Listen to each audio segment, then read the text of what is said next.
नमस्कार विद्यार्थी मित्रांनो.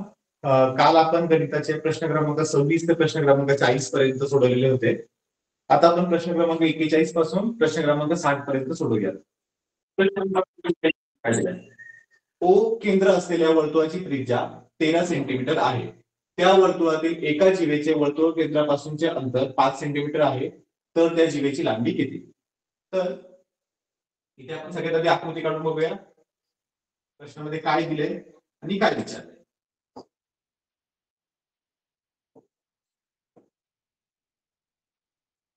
एक वर्तुळ आहे, त्याचं केंद्र दिलंय ओ, त्रिज्या दिली आहे 13 सेंटीमीटर. त्या वर्तुळातील एका जीवेचे, एक जीव आहे, जीवेचं नाव घेऊ ए बी. तर ओ साठी त्रिज्या, त्याची लांबी दिली आहे 13 सेंटीमीटर. त्या वर्तुळातील एका जीवेचे वर्तुळ केंद्रापासूनचे अंतर दिले. हा वर्तुळ केंद्र ओ, तिथून अंतर दिलंय 5 सेंटीमीटर.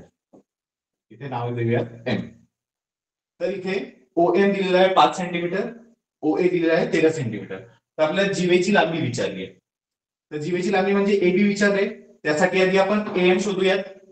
तर त्रिकोण ओ एम ए मध्ये बघा, हा काटकोन त्रिकोण आहे. काटकोन त्रिकोणामध्ये आपण पायथागोरसचा प्रमेय वापरतो.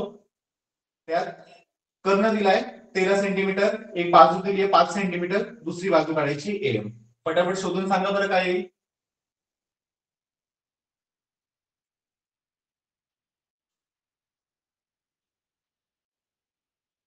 तुम्ही पायथागोरसचे त्रिकोण सुद्धा अभ्यास केलेला आहे. 13 5, त्याच्याबरोबर अजून एक कोणता नंबर येतो शोधला असेल? बरोबर, 12 सेंटीमीटर. तर इथे एएम ची लांबी आली 12 सेंटीमीटर. पण त्यांनी आपल्याला जीवेची लांबी विचारली, म्हणजे एबी ची लांबी विचारली आहे. एएम जर 12 सेंटीमीटर आहे तर एबी पण किती होणार आहे? 12. तर जीवेची लांबी एबी बरोबर 12 अधिक 12 24 सेंटीमीटर, जे दिलंय पर्याय क्रमांक 1 मध्ये. सगळ्यांना आलं असेल?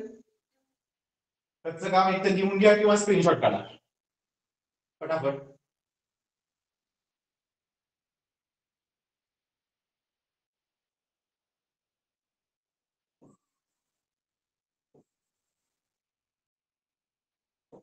पुढचा प्रश्न बघा, प्रश्न क्रमांक 42. 21 ते 30 पर्यंतच्या मूळ संख्यांची बेरीज व संयुक्त संख्यांची बेरीज यामधील फरकास खालीलपैकी कोणत्या संख्येने निषेध भाग जातात? तर त्यासाठी आपल्याला 21 ते 30 पर्यंतच्या मूळ संख्या शोधावी लागतील. कोणत्या कोणत्या मूळ संख्या? 21 ते 23 मधल्या, 21 ते 30 मधल्या, 23 आणि 29, बरोबर. आणि राहिलेल्या ज्या पण संख्या आहेत 21 22 24 25 26 27 28 आणि 30, या सगळ्या काय झाल्या? संयुक्त संख्या झाल्या. तर त्यांची बेरीज करावी लागेल. इथे पूर्ण बेरीज करत नाही बसायची. इथे आपल्यासाठी एक शॉर्टकट आहे. जेव्हा आपल्याला 11 ते 20 पर्यंतच्या सगळ्या संख्यांची बेरीज काढायची आहे, ती बेरीज येते, पहिला अंक कोणता इथे 1, त्याच्यापुढे 55 लावायचं, 155. मग तसं 21 ते 30 पर्यंत संख्यांची बेरीज किती होईल? पहिला अंक कोणता आहे? 2, त्याच्यापुढे 55 लावला, 255. तसंच 31 पासून 40 पर्यंतच्या सगळ्या संख्यांची बेरीज किती होईल? 355. 91 पासून 100 पर्यंत सगळ्या संख्यांची बेरीज किती होते? 955. शॉर्टकट समजलं असेल? इथे बघा, 21 पासून 30 पर्यंत सर्व संख्यांची बेरीज किती आली आहे?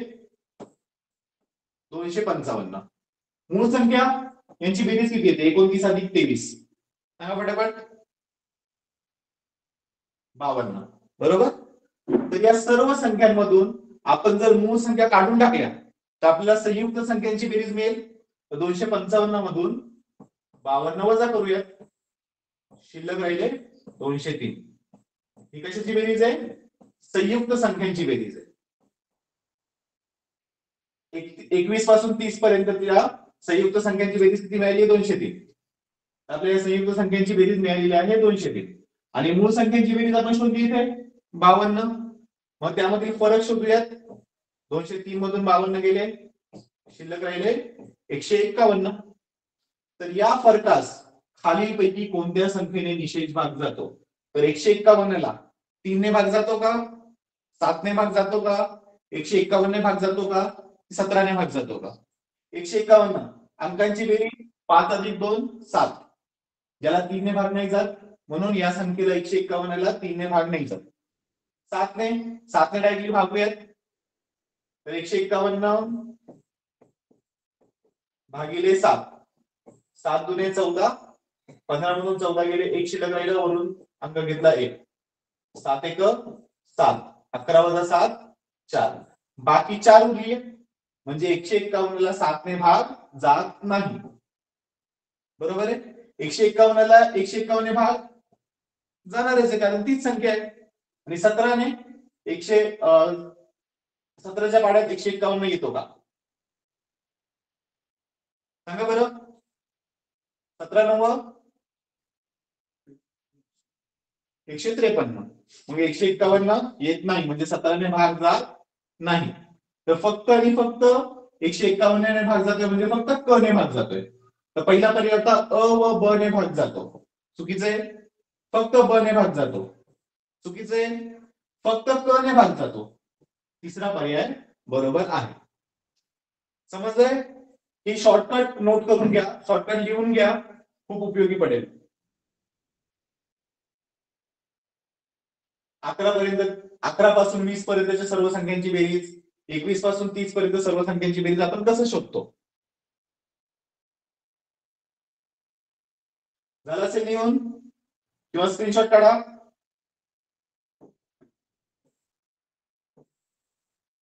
पुढे प्रश्न क्रमांक 43. एका त्रिकोणाच्या दोन बाह्य कोनांची मापे अनुक्रमे 140 व 130 आहेत. तर तो त्रिकोण कोणत्या प्रकारचा त्रिकोण आहे? तर तुम्हाला त्रिकोणाच्या बाह्य कोनांचा गुणधर्म माहित असेल तर त्रिकोणाच्या तीनही बाह्य कोनांच्या मापांची बेरीज 360 अंश असते. तिकडे बघा, 140 अधिक 130 यांची जर बेरीज केली तर 270 मिळतात. तिसरा बाह्य कोन माहित नाही आपल्याला, यांची बेरीज किती येते? 360 अंश. मग आपल्याला तिसरा बाह्य कोन मिळालाय 360 वजा 270 म्हणजेच 90 अंश. तर त्रिकोणामध्ये एका बाह्य कोनाचं माप 90 अंश आहे. तर त्याच्या अंतरकोनाचं माप किती असेल? 180 मधून वजा करणार, 180 वजा 90 अंश म्हणजेच 90 अंश. तर त्रिकोणाच्या एका अंतरकोनाचं माप किती झालं? 90 अंश, जो की आहे काटकोन. मग तो त्रिकोण कोणत्या प्रकारचा झाला? लघुकोन त्रिकोण होईल का? जर एक कोण काटकोन आहे तर तो लघुकोन त्रिकोण होत नाही, तो असतो काटकोन त्रिकोण. उत्तर आहे पर्याय क्रमांक 3, काटकोन त्रिकोण. इथे हा गुणधर्म लक्षात ठेवायचा आहे. त्रिकोणाच्या तीनही बाह्य कोनांच्या मापांची बेरीज 360 अंश असते.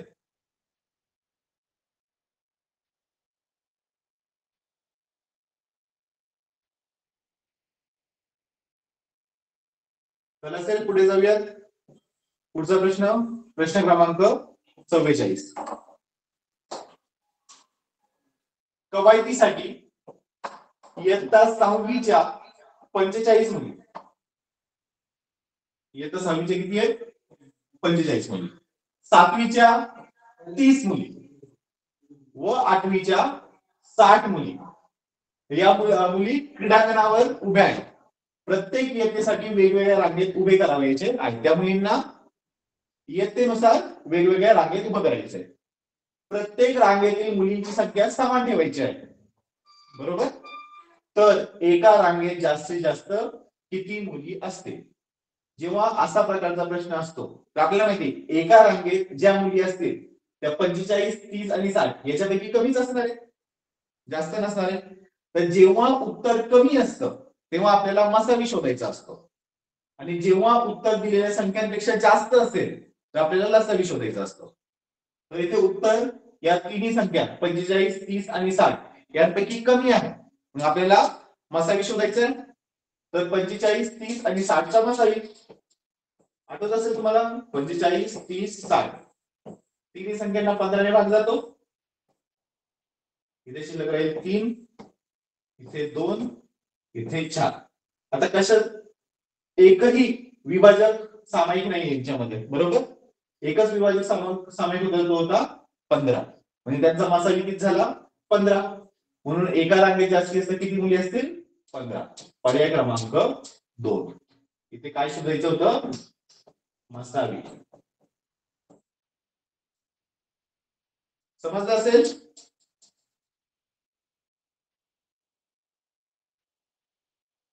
स्क्रीनशॉट काढून घ्या.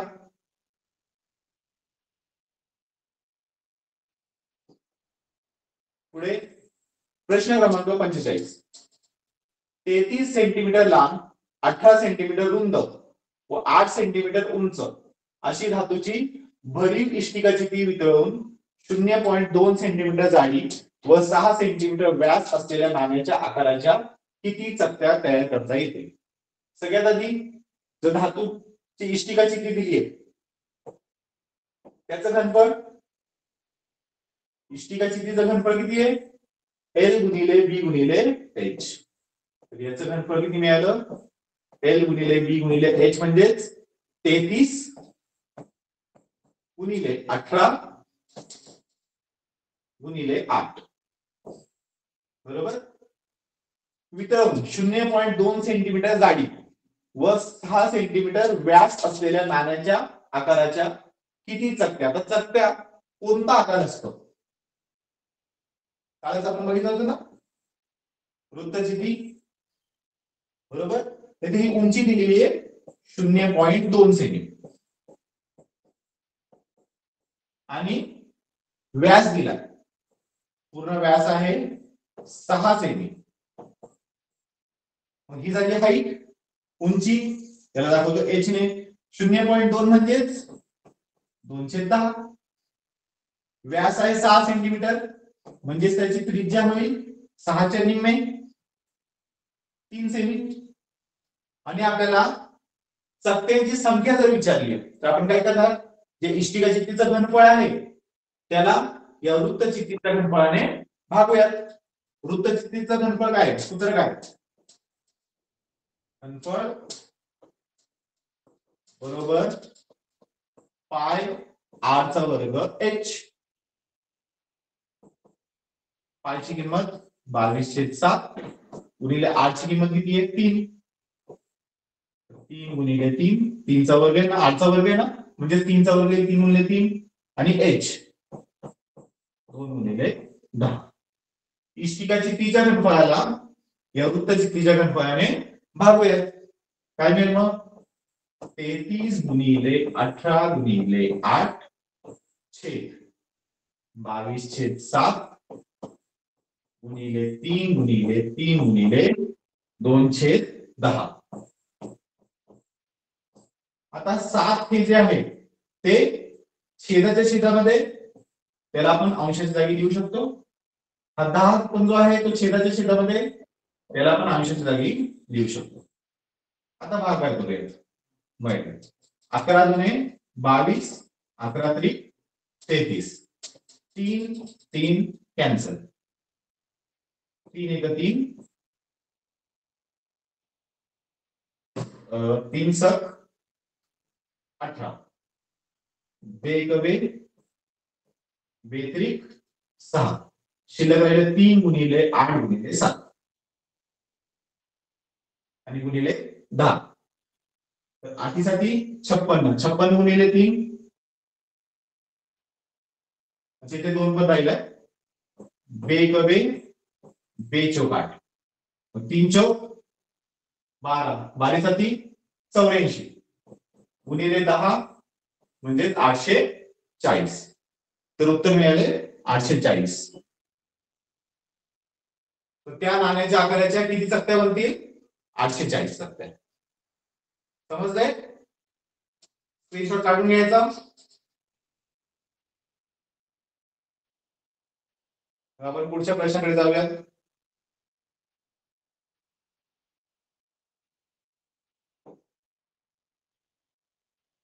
पुढे शोभाताईंनी एक स्कूटर 55,000 रुपयांना विकत घेतली.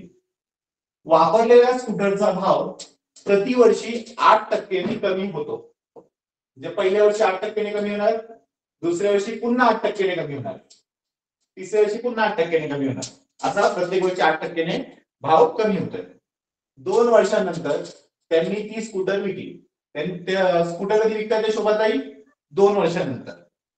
तर त्यांना किती रुपये मिळतील? तर त्यांना रुपये किती मिळतील? आता लक्ष द्यायला, समजा कोणी स्कूटर घेतली 100 रुपयाची किंवा 100 रुपयाची एखादी वस्तू घेतली, त्याचा भाव 8% कमी होतोय, बरोबर? म्हणजे 8 रुपयाने कमी होतोय, तर त्याचा भाव राहील किती? 92 रुपये राहतोय. 100 मधून 8 गेले तर 92 रुपये राहिला, बरोबर? तर 8% कमी होतोय म्हणजेच काय? त्याचा भाव 92% एवढा राहतोय. तर पहिल्या वर्षी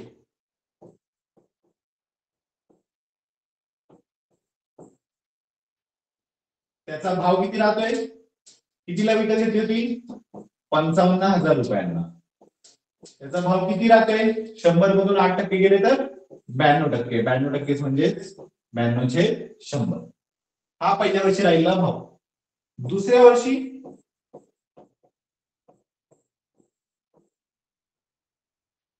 याचे पण 92% राहतील. हे किती होते? 55,000 गुणिले 92/100. हा होता पहिल्या वर्षीचा भाव. दुसऱ्या वर्षी जो पहिल्या वर्षीचा भाव होता त्याचे 92% म्हणजे परत गुणिले 92/100. आता आकडेवारी करायची आहे. 0 0 कॅन्सल, 0 0 कॅन्सल, परत 0 0 कॅन्सल. इथे 5 ने भागूयात. 5 1 5, 5 1 5, 5 गुणे 10. 2 ने भागूयात. 2 1 2, 2 चौक 8, 20 आहे 12, 20 12. तर 11 गुणिले 46 गुणिले 92. उत्तर काय राहिले? 11 गुणिले 46 गुणिले 92. आता उत्तर बघा कसं शोधायचं आपल्याला. इथे पूर्ण आकडेवारी करायची गरज नाही, फक्त एकच स्थानचा अंक शोधायचा आपण. 20 12, 12 1 12, म्हणजे एकच स्थानी नक्की आहे. शेवटी काय राहते? 2. कोणत्या पर्यायामध्ये शेवटी 2 आहे? पहिला पर्याय पण आहे, तिसरा पर्याय पण आहे आणि दुसरा पर्याय पण आहे, बरोबर? आता वापरलेल्या स्कूटरचा भाव प्रतिवर्षी 8% काय होतोय? कमी होतोय. म्हणजे आपलं जे उत्तर असणार आहे ते नक्कीच 55,000 पेक्षा कमी असणार आहे. पण दुसऱ्या पर्यायामध्ये हे तर 55,000 पेक्षा जास्त आहे, मग हे उत्तर असूच शकत नाही. तिसऱ्या पर्यायामध्ये सुद्धा 55,000 पेक्षा जास्त आहे, हे पण उत्तर असू शकत नाही. म्हणजे आपला फक्त एकच पर्याय राहतोय, जो आहे 46,552. समजले? पूर्ण आकडेवारी करायची गरजच नाहीये. शेवटी उत्तर किती मिळालं? 46,552 रुपये. हा भाव राहतोय त्याचा 2 वर्षानंतर. समजलं असेल? आणि तुम्हाला जर पूर्ण आकडेवारी करायची असेल तर करू शकता. उत्तर तेच येईल, 46,552 चे. स्क्रीनशॉट काढून घ्या. आपण पुढच्या प्रश्नाकडे जाऊया.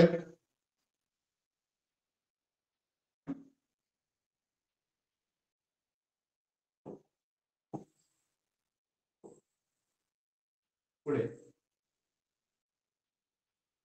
प्रश्न क्रमांक 47. एका वर्गातील 20 मुलांची उंची दर्शवणारी वारंवारता सारणी खाली दिली आहे.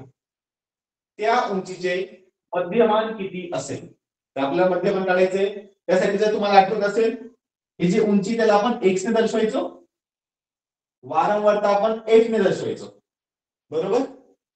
मग हे मध्यमान, याचं सूत्र काय होतं? fx समेशन ऑफ fx हे समेशन ऑफ f. त्यासाठी fx म्हणजे f आणि x चा गुणावा लागेल. 151 गुणिले 7. करा बरं, fx शोधा फटाफट. 7 गुणिले 151, 7 1 7,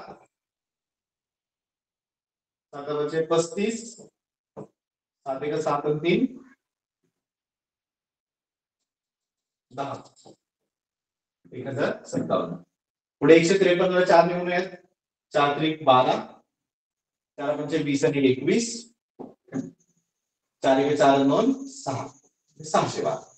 155 गुणिले 6 6 पंचे 30 6 पंचे 30 आणि 3 33 6 एक 6 आणि 3 9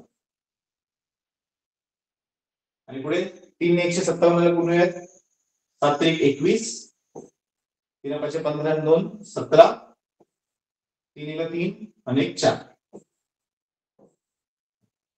यांची बेरीज केली 7 आणि 2 9 आणि 1 10 हातचाला 1 5 आणि 1 6 6 आणि 3 9 9 आणि 1 10 आणि 7 17 परत एक हातचा 0 अधिक 6 6 अधिक 9 15 15 आणि 5 20 2 आणि 1 3 3070 मिळाले एफ एक्स आणि समेशन ऑफ एट 7 आणि 4 11 ही ऍक्च्युअली बेरीज करायची गरज पण नाही कारण प्रश्नामध्येच दिलं होतं एका वर्गातील 20 मुलांची उंची दर्शवणार समेशन ऑफ एट 20च असणार आहे उत्तर मिळेल 3070 छेद 20 0 0 कॅन्सल 307 ला 2 ने भागूया उत्तर मिळेल 153.5 जे आहे पर्याय क्रमांक 2 153.5 सेंट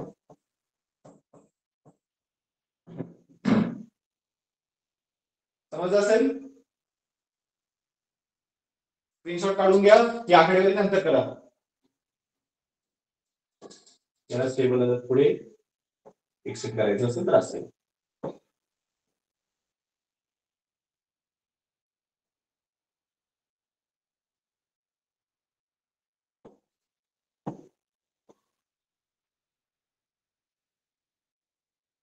झालं असेल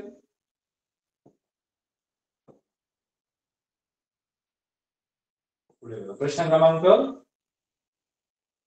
48 एका जमिनीत 8 मीटर लांब 5 मीटर रुंद व 1.5 मीटर खोल असा खड्डा खणून एक खड्डा खोदलाय जमिनीत 8 सेंटीमीटर लांब आहे 5 सेंटीमीटर सॉरी 8 मीटर लांब आहे 5 मीटर रुंद आहे आणि 1.5 मीटर खोल आहे तर कोणती आकृती झाली ती लांबी रुंदी आणि खोली म्हणजेच उंची इष्टिका चित्ती तर इष्टिका चित्तीचं घनफळ किती असतं हा जो खड्डा खोदलाय त्या खड्ड्याचं घनफळ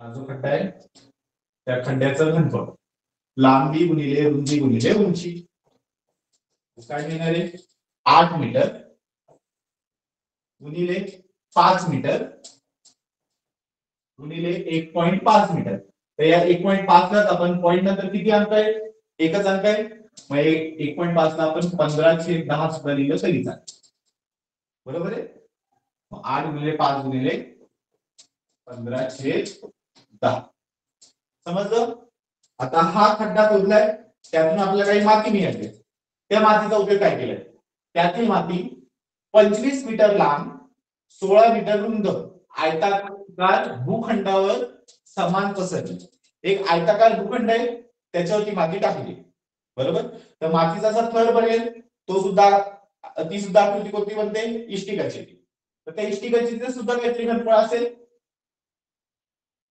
भूखंडावरती समान पसरवली त्याचं घनफळ लांबी गुणिले रुंदी गुणिले उंची लांबी दिलेली त्यांनी 25 रुंदी 16 उंची माहित नाहीये उंची आपल्याला शोधायची तर त्या मातीचा किती जागेचा थर तयार होईल बरोबर आता हे घनफळ आणि हे घनफळ समान असणार आहे तर आपल्याला मिळाले 25 गुणिले 16 गुणिले h बरोबर 8 गुणिले 5 गुणिले 15/10 आता हे पूर्ण सोडवायची गरजच नाहीये पण प्रश्नामध्ये बघा काय दिले दोन अचूक पर्याय निवडा कालच आपण डिस्कस केलं होतं जेव्हा असा प्रश्न येतो 2 अचूक पर्याय निवडा, तेव्हा आपण काय बघतो, चारही पर्यायांपैकी कोणत्या 2 पर्यायांची किंमत सारखी आहे. इथे बघा 0.15 मीटर म्हणजे 15 सेंटीमीटर, इथे तर डिरेक्टली दिलेले 15 सेंटीमीटर. आता बघूया पर्याय क्रमांक 3 आणि 4 सारखे आहेत का. हे 1.50 मीटर म्हणजे 150 सेंटीमीटर आणि हे तर सेंटीमीटर मध्ये 0.015 दिलेले आहे. हे समान नाहीये. 0.015 सेंटीमीटर 150 सेंटीमीटर 15 सेंटीमीटर आणि हे 15 सेंटीमीटर समान आहेत. म्हणजे कन्फर्म झालं पर्याय क्रमांक 2 आणि पर्याय क्रमांक 1 बरोबर आहे. तर उत्तर काय येईल, पर्याय क्रमांक 1 आणि पर्याय क्रमांक 2. आता समजा इथे जर असं दिलेलं नसतं 2 अचूक पर्याय निवडा, दोन्ही पैकी एक पर्याय वेगळा दिला असता तर आपल्याला सोडवता चांगलं असतं. ते सोडवताना कसं सोडवलं असतं, हे बघा 25 इकडे कॅन्सलेशन करू, 25 इकडे गुणिले तिकडे जाऊन भागिले होणार आहे, ते कॅन्सल होणारच आहे ना. 5 एक 5 5 5 25 8 एक 8 8 2 16. मग इथे 5 एक 5 5 3 15 बे एक बे 3 ला जर 2 ने भागलं तर 1.5 येतं. म्हणजेच आपल्याला h ची किंमत मिळते 1.5/0 सॉरी 1.5/10. 10 मध्ये एकच शून्य आहे म्हणून डेसिमल पॉइंट एक डिजिटने डावीकडे जाईल. उत्तर मिळेल 0.15. सगळेच्या सगळे लांबी रुंदी उंची मीटर मध्ये दिली होती बरोबर. मग हे पण काय असेल, h पण काय असेल 0.15 मीटर. पहिला पर्याय होता 0.15 मीटर. आणि 1 मीटर म्हणजे किती सेंटीमीटर, 100 सेंटीमीटर. याला सेंटीमीटर मध्ये बदलण्यासाठी 100 ने गुणूया. 0.15 गुणिले 100 सेंटीमीटर म्हणजेच 15 सेमी. बरोबर. हा प्रश्न बघायला गेला तर फक्त ऑप्शन्स नाहीच 10 सेकंदाच्या आतमध्ये सोडवता येतोय. याला पूर्ण 2-3 मिनिट द्यायची गरजच नाही. फक्त 10 सेकंदामध्ये प्रश्न सोडवून होतोय पूर्ण फक्त पर्यायाच्या सहाय्याने. पण कसं सोडवायचंय हे सुद्धा समजलं असेल तुम्हाला. स्क्रीनशॉट काढून घ्यायचा.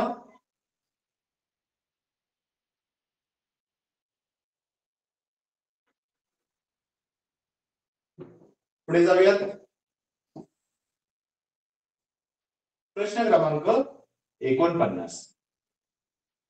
64 x चा वर्ग अधिक y चा वर्ग छेद 25 ही राशी पूर्ण वर्ग होण्यासाठी त्यात पुढीलपैकी कोणते पद मिळवावे. 2 अचूक पर्याय निवडा. आता इथे 2 अचूक पर्याय निवडायचे. त्याच्यामध्ये बघा कोणतेच 2 पर्याय समान नाहीयेत बरोबर, कारण इथे 2 वेगवेगळे उत्तर येतात.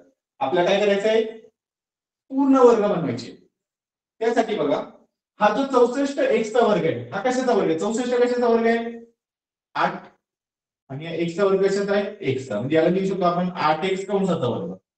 y चा वर्ग कशाचा वर्ग आहे y चा. छेद मध्ये 25 कशाचा वर्ग आहे 5 चा.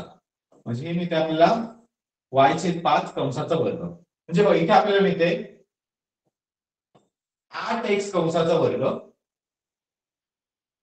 अधिक y छेद 5 कंसाचा वर्ग.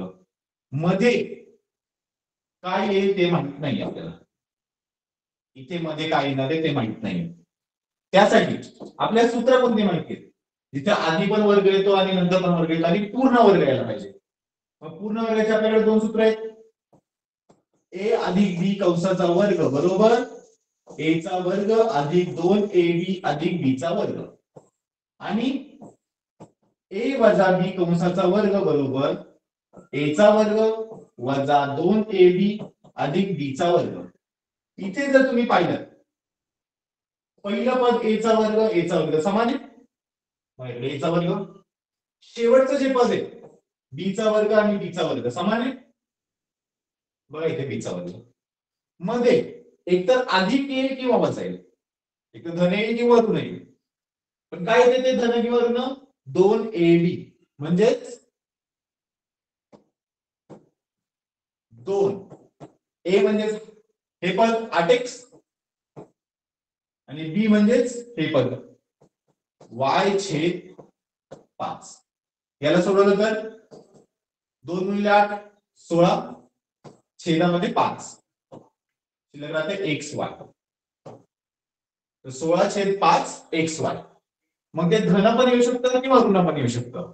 पण काय येईल 16 छेद 5 xy. तर बघा 16 छेद 5 xy धन आणि ऋण मध्ये कुठे पर्याय क्रमांक 1 मध्ये आणि पर्याय क्रमांक 2 मध्ये. पर्याय क्रमांक 1 आणि पर्याय क्रमांक 2 दोन्ही बरोबर आहेत. तसे आपल्याला 2 अचूक पर्याय निवडायचे होते. समजलं असेल स्क्रीनशॉट काढून घ्या. इथे सूत्र खूप महत्वाचे ना. ए अधिक बी कंसाचा वर्ग बरोबर ए चा वर्ग अधिक 2ab अधिक b चा वर्ग आणि ए वजा बी कंसाचा वर्ग बरोबर ए चा वर्ग वजा 2ab अधिक b चा वर्ग. स्क्रीनशॉट घेतला असेल काढून पुढे जाऊयात. 50 0.36 गुणिले 0.27 गुणिले 0.001 छेद 0.06 गुणिले 0.03 गुणिले 0.1 याचं उत्तर घे. इथे बघा डेसिमल नंतर 2 अंक आहेत. इथे पण 2 अंक आहेत. डेसिमल जर आपण 2 अंक उजव्या बाजूला शिफ्ट केला तर खाली सुद्धा उजव्या बाजूला शिफ्ट होईल. काही प्रॉब्लेम नाही. दुसऱ्या संख्या बघू. इथे डेसिमल नंतर 2 अंक आहेत. खाली सुद्धा डेसिमल नंतर 2 अंक आहेत. इथे डेसिमल पॉइंट उजव्या बाजूला 2 अंकांनी शिफ्ट केला तर खाली सुद्धा शिफ्ट होऊन जाईल. काही प्रॉब्लेम नाही. तर आपल्याला काय मिळतंय पहिल्या 2 साठी 36 गुणिले 27 छेदामध्ये 6 गुणिले 3 बरोबर आहे. राहिला प्रश्न तिसऱ्या संख्येचा. इथे डेसिमल पॉइंट नंतर किती अंक आहेत 1 2 3. आपल्याला जर 3 अंक उजव्या बाजूला डेसिमल पॉइंट शिफ्ट करायचा आहे तर खाली सुद्धा 3 अंक शिफ्ट करावे लागेल. पण खाली तर एकच अंक दिलाय. मग उरलेले 2 अंक आपण काय घेतो 0 घेतो बरोबर. हा डेसिमल पॉइंट 1 2 3 इथे शिफ्ट होईल. तर वरची संख्या मिळेल 1 आणि खाली संख्या मिळते 1 वर 2 शून्य म्हणजेच 100. समजलं डेसिमल पॉइंट कसं शिफ्ट करायचंय. आता कॅन्सलेशन करूया. 6 1 6 6 6 36 3 1 3 3 9 27 6 गुणिले 9 गुणिले 1 6 9 54 गुणिले 1 54 छेद 100. छेदामध्ये किती शून्य आहेत 2. तर हा जो डेसिमल पॉइंट होता तो 2 डिजिट लेफ्टला जायला पाहिजे. उत्तर काय येईल जे 5 च्या आधी डेसिमल पॉइंट येणार आहे. उत्तर काय मिळेल 0.54. अच्छा इथे पर्याय दिलेला नाहीये. तर हा प्रश्न परीक्षा परिषदेने कॅन्सल केलेला असेल. जेव्हा केव्हा एखादा प्रश्न चुकीचा येतो तेव्हा परीक्षा परिषद तो प्रश्न कॅन्सल करून टाकते. जिथे तुमचे 300 पैकी गुण मोजले जातात ना त्याच्याऐवजी काय होतं 298 पैकी गुण मोजले जाते. समजलं. पण याचं उत्तर किती येत आहे 0.54 जे पर्यायामध्ये दिलेलं नाही.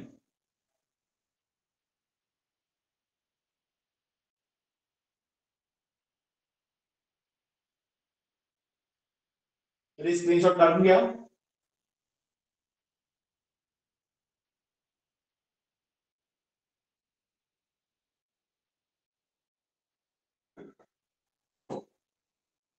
पुढे जाऊया. प्रश्न क्रमांक 51. 13 सेंटीमीटर बाजू असलेल्या समभुज चौकोनाच्या समभुज चौकोन म्हणजे माहिती असेल तुम्हाला ज्याच्या चारही बाजूंची लांबी समान असते. ओके याची बाजू किती दिली आहे 13 सेंटीमीटर.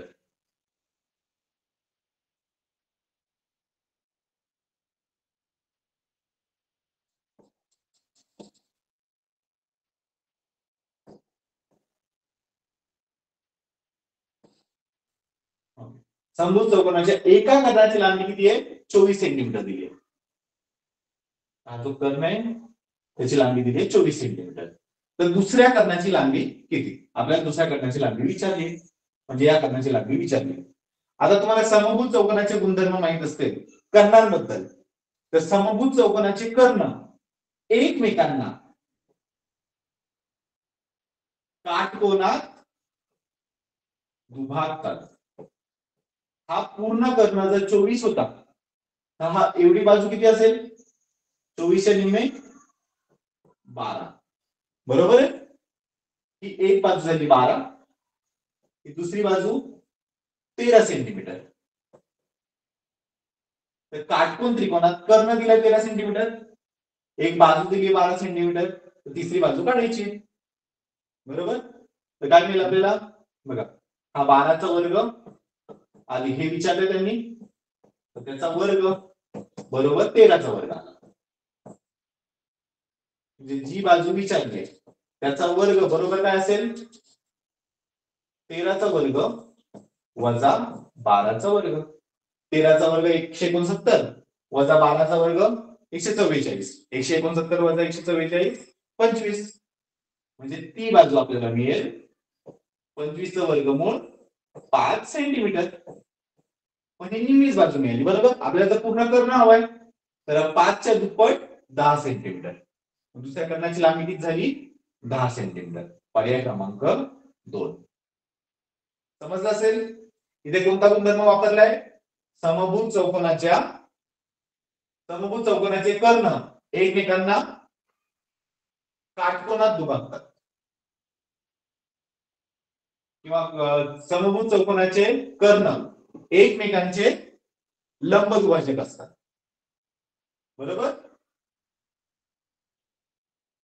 चला सर स्क्रीनशॉट काढून. हे झाले प्रश्न क्रमांक 51.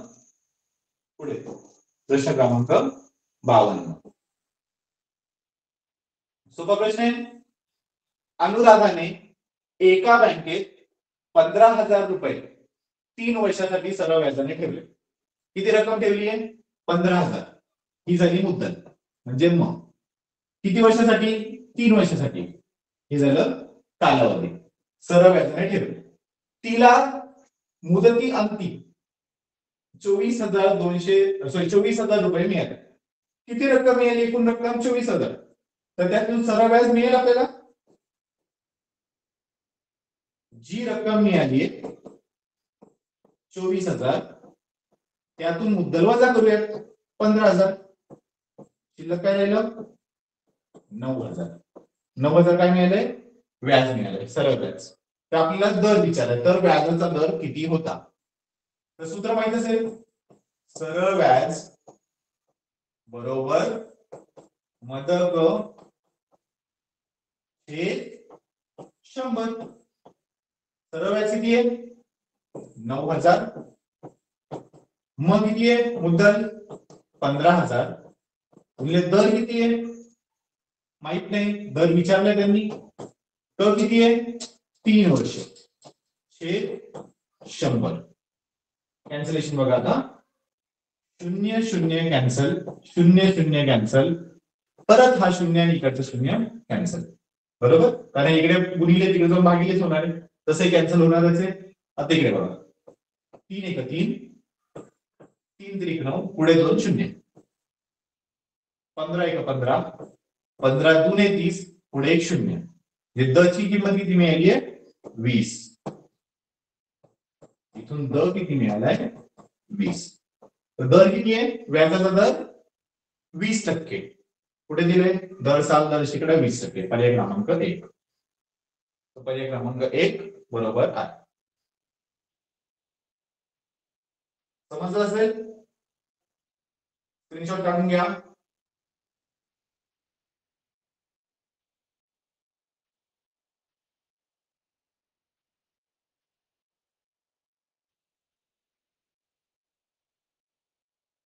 झालं? चला पुढे प्रश्न क्रमांक 53. खालीलपैकी कोणते विधान सत्य आहेत? कोणते विधान सत्य आहे? तर चौरस हा आयत असतो. चौरस म्हणजे काय? ज्याचे चारही कोन 90 अंशाचे असतात आणि प्रत्येक बाजू समान लांबीची असते. आयत आयत म्हणजे काय? ज्याचे चारही कोण 90 अंशाचे असतात. बस. आयताची व्याख्या तेवढीच आहे, प्रत्येक कोण 90 अंशाचा. चौरसाची व्याख्या काय? प्रत्येक कोण 90 अंशाचा हवायच आहे. वरून प्रत्येक बाजूवर समान लांबीची हवी. चारही बाजू समान लांबीची असते. तर याचे प्रत्येक कोण 90 अंशाचे आहेत. हा जो चौरस आहे तो आयत पण आहेच आहे. म्हणून जो अ होता, हे विधान आहे ते बरोबरच आहे, चुकीचं नाहीये. पुढे आयत आपण बघितलंय, प्रत्येक कोण 90 अंशाचा. हा समांतरभुज चौकोन असतो. समांतरभुज चौकोन म्हणजे ज्याच्या समोरासमोरील बाजू समांतर असतात. बरोबर. तर इथे बघा, आयतामध्ये समोरासमोरील बाजू समांतर आहेत का? आहेत. प्रत्येक आयत हा समांतरभुज झालाच आहे. ब विधान पण बरोबर आहे. क विधान काय? चौरस हा समांतरभुज चौकोन असतो. तर चौरस मध्ये बघा, समोरासमोरील बाजू समांतर आहेत का? आहेत. म्हणजे चौरस पण काय झाला? समांतरभुज चौकोन झाला. क विधान पण बरोबर आहे. ड विधान समभुज चौकोन. समभुज चौकोन म्हणजे काय? ज्याच्या चारही बाजू समान लांबीच्या असतात. पण कोणांबद्दल आपल्याला काहीच माहित नसतं. तर समभुज चौकोन जो आहे त्याचे जे कोण आहेत ते 90 अंशाचे असतील की नसतील आपल्याला माहित नाहीये. म्हणून हा चौरस आहे की नाही आपल्याला माहित नाहीये. म्हणून समभुज चौकोन चौरस असेलच गरजेचं नाही. म्हणून हे जे ड विधान आहे ते चुकीचं आहे. कोणते कोणते विधान बरोबर मिळाले आपल्याला? अ, ब आणि क. पुढे दिले पर्याय क्रमांक 1 मध्ये अ आणि ब बरोबर. पण इथे क आलेलाच नाहीये. पर्याय क्रमांक 2 मध्ये ब आणि क बरोबर. बरोबर. इथे अ नाही आले. इथे अ, ब, क आणि ड बरोबर. हे पण चुकलंय. आणि क आणि ड बरोबर. हे पण चुकलंय.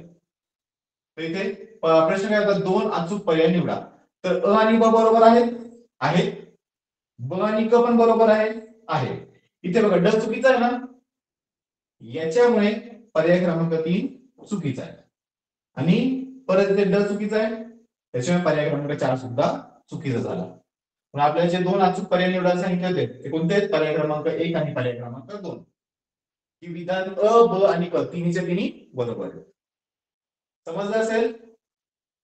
आकृत्या लक्षात ठेवायच्या, त्यांच्या व्याख्या पण लक्षात ठेवायच्या. झालं असेल? पुढे जाऊयात.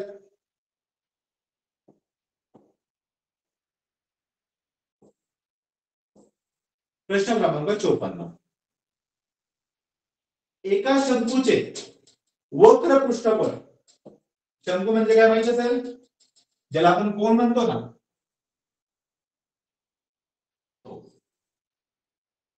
एका शंकूचे वक्र पृष्ठफळ 204.1 चौरस सेंटीमीटर आहे. त्याच्या तळाची त्रिज्या 5 सेंटीमीटर दिली आहे. ही तळाची त्रिज्या काय किती दिली आहे? 5 सेमी असते. त्याची लंब उंची किती असेल? बरं, शंकूचे वक्र पृष्ठफळ सूत्र काय? पाय आर एल. बरोबर. पाय म्हणजे 22/7. इथे त्यांनी सांगितलं पायची किंमत किती घ्यायची आहे? 3.14. तर पायची किंमत आपण 3.14 घेऊ. आर म्हणजे जो तळ आहे त्याची त्रिज्या 5 सेंटीमीटर. आणि एल म्हणजे काय असतो? ही जी तिरकस उंची आहे का ती असते एल. त्यांनी काय विचारलंय? त्याची लंब उंची किती असेल? ही झाली त्याची लंब उंची, म्हणजे आपल्याला हे विचारले. ठीक आहे. आधी त्यासाठी एल काढूयात. तर पाय आर एल ची किंमत दिली 204.1. पायची किंमत किती दिली आहे? 3.14 गुणिले आर ची किंमत 5, एल ची किंमत तर माहितच नाहीये. बरोबर 204.1. याला 5 ने गुणूयात. 5 चोक 20, 5 एक 5 2 7, 5 त्रिक 15. 15.70 गुणिले एल बरोबर 204.1. आता इकडे 15.7 पुढे शून्य नाही दिला तरी चालेल. इकडे गुणिले तिकडे जाऊन भागिले होईल. आपल्याला एल मिळतोय 204.1 छेद 15.7.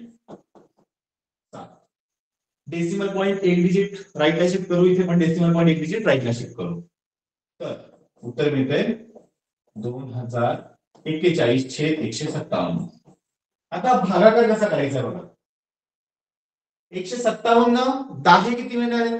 1570 बरोबर. आणि 157 ला जर 20 ने गुणलं तर 1500च्या दुप्पट 3000, 3000च्या आसपास येईल. मग हे जो वरचा जो अंश दिलाय तो 2001 दिलाय, तो 3000 पेक्षा जास्त नाही किंवा 3000 पण नाही, 3000 पेक्षा कमी दिलाय ना. म्हणजे 157 ला नक्कीच आपण 10च्या पुढच्या संख्येने गुणणार आहोत आणि 20च्या आधीच्या संख्येने गुणणार आहोत बरोबर. आता एकच स्थान बघूया. 7 आणि वर आहे 1. तर 7च्या पाड्यात एका स्थानी 1 येणारा अंक कोणता? म्हणजे 7 1 7, 7 2 14. एका स्थानी 4 आलाय, चालणार नाही. 7 1 7, 7 2 14, 7 3 21. एका स्थानी 1 येतोय ना बरोबर. 7 त्रिक मध्ये येतोय म्हणून आपण 10च्या पुढची संख्या 20च्या आधीची संख्या जिथे एकक स्थानी 3 येतोय त्याने म्हणून बघूया. म्हणजे 13. तर 157 ला आपण 3 ने गुणलं बघूया किती येतं. 13 7 91, 13 म्हणजे 65 अधिक 9 74, 13 1 13 आणि 7 20. 2041 येतंय बघा. मग याला जर आपण भागलं तर उत्तर मिळणार आहे 13. 13 ने गुणल्यावर उत्तर मिळतं बरोबर आहे. उत्तर मिळालं 13. हे 13 काय आहे? एल आहे. म्हणजे एक तिरकस उंची मिळालेली आपल्याला 13 सेंटीमीटर. त्यांनी काय विचारले प्रश्नामध्ये? लंब उंची काढा म्हणजे ही उंची. इथे बघा काटकोन त्रिकोण म्हणलाय. काटकोन त्रिकोणामध्ये कोणतं प्रमेय वापरतो आपण? पायथागोरसचा प्रमेय. तर पायथागोरसचा प्रमेय वापरलं तर उत्तर मिळेल 13चा वर्ग वजा 5चा वर्ग. 169 वजा 25 म्हणजे 144. मगाशीच एक प्रश्न केला त्याच्यात पण हे अंक होते. यात संख्या होत्या 144 वर्गमूळ 12. उत्तर किती मिळाले? 12 सेंटीमीटर, जो आहे पर्याय क्रमांक 2. उत्तर किती मिळाले? पर्याय क्रमांक 2 12 सेंटीमीटर. या लोक स्क्रीनशॉट काढून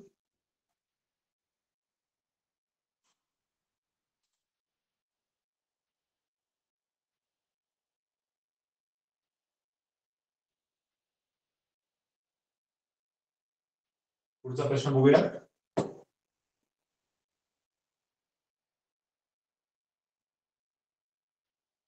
प्रश्न क्रमांक 55. 2x चा घन वजा 2x चा वर्ग अधिक 3 या बहुपदीत कोणती बहुपदी मिळवली असता 3x चा वर्ग अधिक 4 ही बहुपदी मिळेल. म्हणजे याच्यामध्ये आपण काय मिळवलं तर उत्तर हे येणार आहे. हे काढण्यासाठी बघा ही जी बहुपदी आहे ती इथे अधिक आहे, तिकडे जाऊन वजा होईल. आपल्याला जे पण विचारलंय ते कसं मिळेल? 3x चा वर्ग अधिक 4 याच्यातून ही बहुपदी वजा होते. 3x चा घन वजा 2x चा वर्ग अधिक 3. जे कंस आहेत ते काढून टाकू. त्यासाठी बघा पहिल्या कंसाच्या बाहेर काहीच चिन्ह नाहीये म्हणजे धन चिन्ह आहे. आणि जेव्हा केव्हा धन चिन्ह असतं तेव्हा आपण जसं तसं लिहितो. मग ही बहुपदी जशी जशी येईल 3x चा वर्ग अधिक 4. दुसऱ्या बहुपदीच्या पुढे ऋण चिन्ह आहे. ऋण चिन्ह असल्यामुळे प्रत्येक पदाचं चिन्ह बदलणार आहे. हे जे धन होतं ते काय होईल? ऋण. 3x चा घन. हे जे ऋण होतं ते काय बनेल? धन. 2x चा वर्ग. हे जे धन 3 होतं ते काय होईल? ऋण 3. बरोबर. आपण जेव्हा केव्हा पदावली लिहितो तेव्हा त्याच्या घातांकाच्या उतरत्या क्रमाने लिहितो. सगळ्यात आधी आपण काय लिहूयात? x चा घातांक 3 वाली पदावली. त्याला चिन्ह काय? ऋण आहे. तर ऋण 3x चा घन.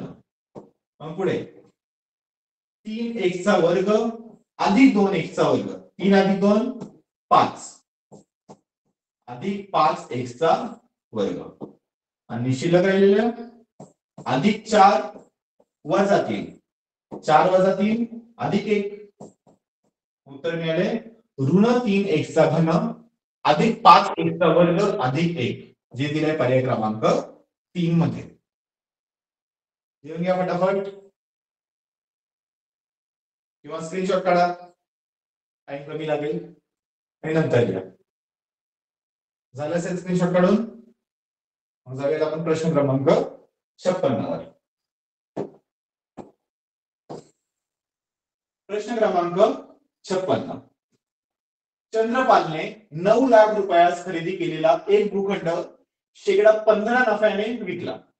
शेकडा 15 नफा म्हणजे जर त्याने जर 100 ला खरेदी केला असता तर त्याला नफा किती झाला असता? 15 रुपये. हे झालंय खरेदी किंमत, बरोबर. तर विक्री किंमत किती मिळेल इथून? खरेदी किंमत अधिक नफा म्हणजे 100 अधिक 15 115 रुपये, बरोबर. मग बघा 100 ला जर खरेदी केला असता तर विकला किती असता? कितीला असता? 115 ला. खरेदी कितीला केलाय? 9 लाख रुपयांना. तर त्यांनी विचारले तर त्याला किती रुपये मिळतील, म्हणजे किती रुपयाला त्याने विकलेला असेल असं नाही. तर आपण सिंपली क्रॉस मल्टिप्लाय करतो.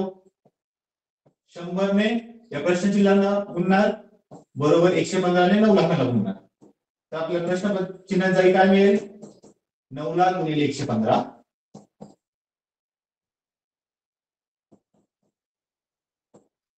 छेद 100. Cancellation 0 0 cancel 0 0 cancel. 9000 गुणिले 115 115 गुणिले 9 45 9 1 9 4 13 9 1 9 आणि 1 10 पुढे 3 0 1 2 3 10,35,000 दिलाय पर्याय.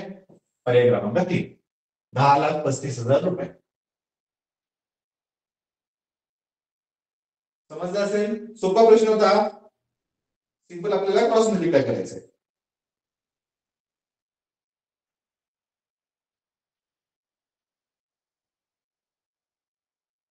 स्क्रीनशॉट काढला, पुढे जाऊयात.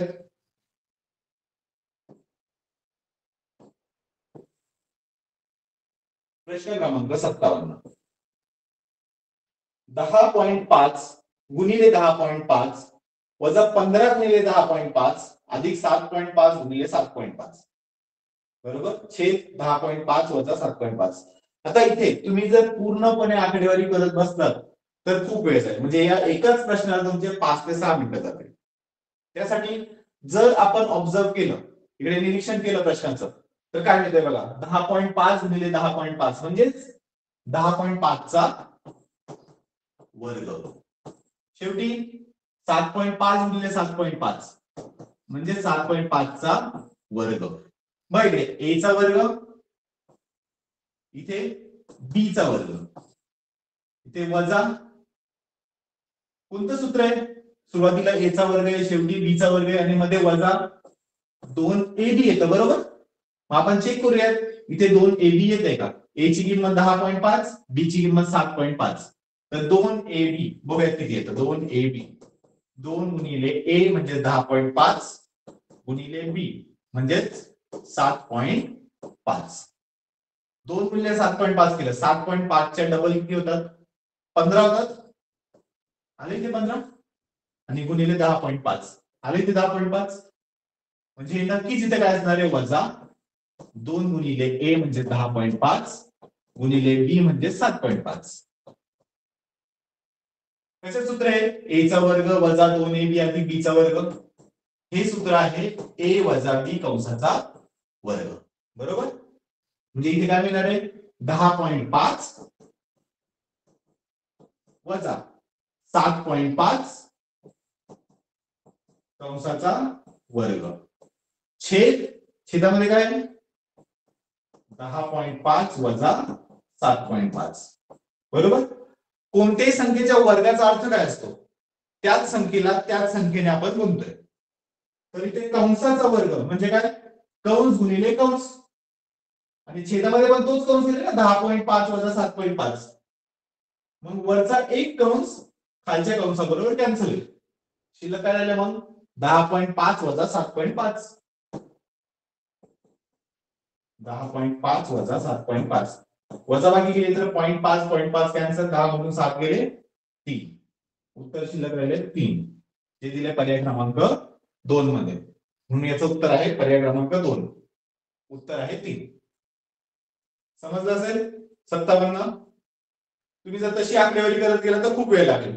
आपण निरीक्षण केलं कोणत्या सूत्राच्या रूपात मिळतात ते सूत्र मी आपल्या a वजा b कंसाचा वर्ग, आणि इकडे व्हेरीफाय करून बघितलं हे बरोबर 2ab येतंय का. येत असेल तरच आपण सूत्र वापरू शकतो, नसेल येत तर आपल्याला आकडेवारी करावीच लागेल. झालं असेल? स्क्रीनशॉट काढून झाले? पुढचा प्रश्न बघा. प्रश्न क्रमांक 58. एका सभागृहाची लांबी 20 मीटर व रुंदी 17 मीटर आहे. एक मोठा सभागृह दिलंय.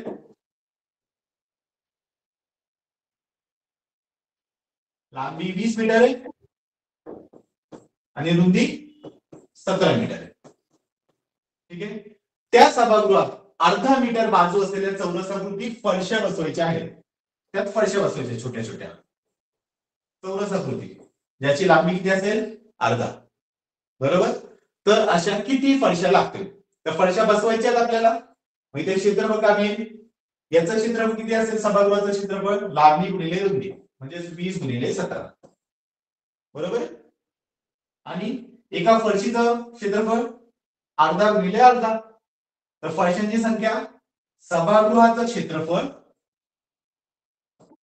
जे आहे 20 गुणिले 17 छेद एका फरशीचं क्षेत्रफळ अर्धा गुणिले अर्धा. अर्धा म्हणजेच 1/2. माहित असेल ना अर्ध्याला कसं देतो आपण? 1/2. तर दोन्ही पण 2 जे आहेत ते छेदाच्या छेदामध्ये ते वर जातील.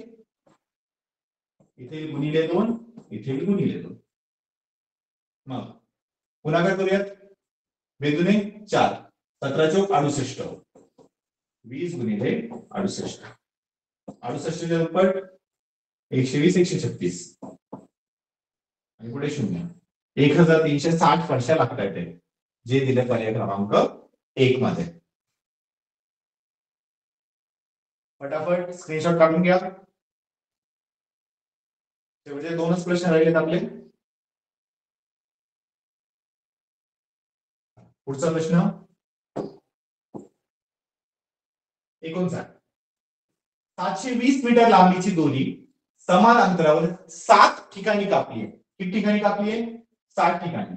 तर त्यासाठी फक्त एक लक्ष ठेवा, एक जर दोरी आहे त्याला एकाच ठिकाणी कापलं तर किती तुकडे होतात? 2. एकाच ठिकाणी कापलं तर 2 तुकडे. एका दोरीला 2 ठिकाणी कापलं तर 1, 2, 3 किती तुकडे होतात? 3. एका दोरीला 3 ठिकाणी कापलं तर 1, 2, 3, 4 किती तुकडे होतात? 4. तर आपण किती ठिकाणी कापतो त्याच्यापेक्षा 1 ने जास्त तुकडे होतात. बरोबर. तर इथे किती कापले? 7 ठिकाणी कापले तर तुकडे किती होतील? 8. समजलं? दोरीची लांबी किती आहे? 720 मीटर. किती तुकडे झाले त्याचे? 8 तुकडे. 720 ला आपण 8 ने भागूया. उत्तर येईल 90. काय मीटर. बरोबर. लांबी किती डेसिमीटर असेल? त्यांनी आता उत्तर आपल्याला मीटर मध्ये नाही विचारलं, त्यांनी कशामध्ये विचारलंय? डेसिमीटर मध्ये. तर 1 मीटर म्हणजे किती डेसिमीटर? 10. उत्तर किती येईल? 90 गुणिले 10 डेसिमीटर म्हणजेच 900 डेसिमीटर.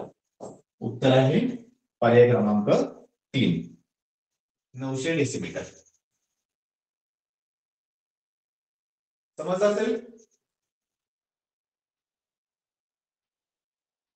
मीटरला डेसिमीटर मध्ये कन्वर्ट करण्यासाठी आपण 10 ने गुणतो, कारण 1 मीटर बरोबर 10 डेसिमीटर.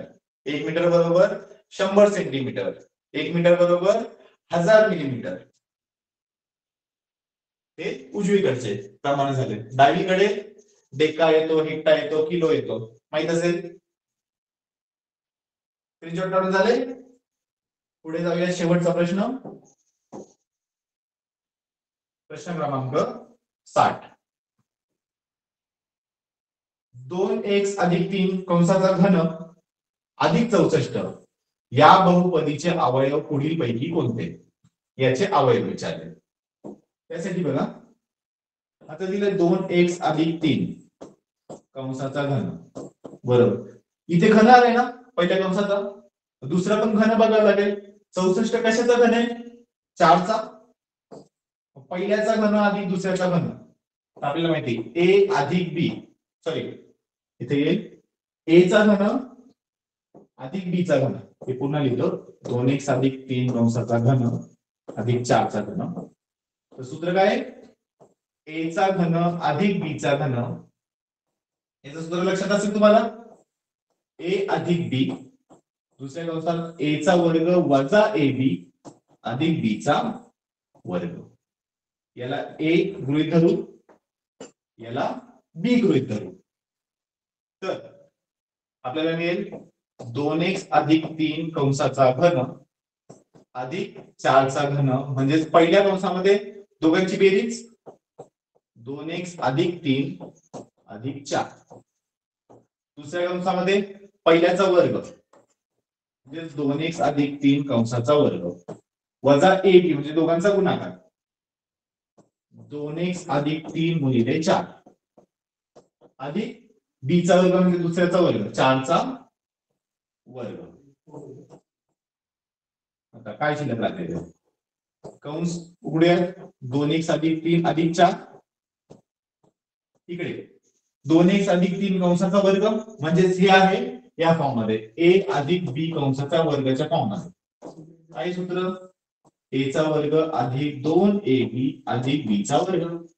इथे पहिल्याचा वर्ग म्हणजेच 4x चा वर्ग अधिक 2ab, 2 गुणिले 2x गुणिले 3, तर 2 दुणे 4 अधिक 12x अधिक b चा वर्ग म्हणजे 3 चा वर्ग 9.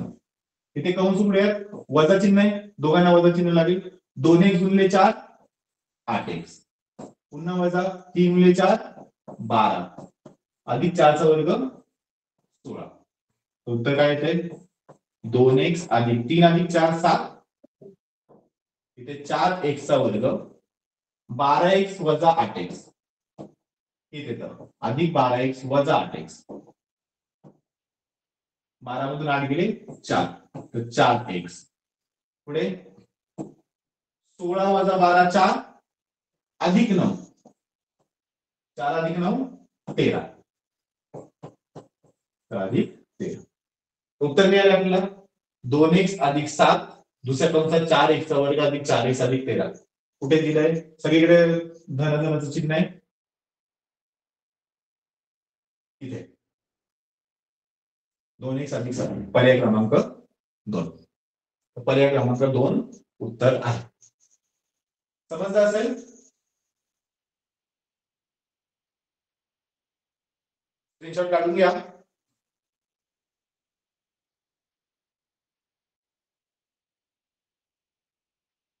झालं असेल. आपण इथे थांबूया. प्रश्न क्रमांक 60 पर्यंत आपलं पूर्ण झालंय. उद्या आपण सोडवणार आहोत प्रश्न क्रमांक 61 पासून प्रश्न क्रमांक 75 पर्यंत.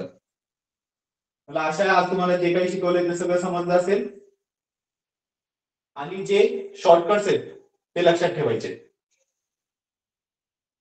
धन्यवाद.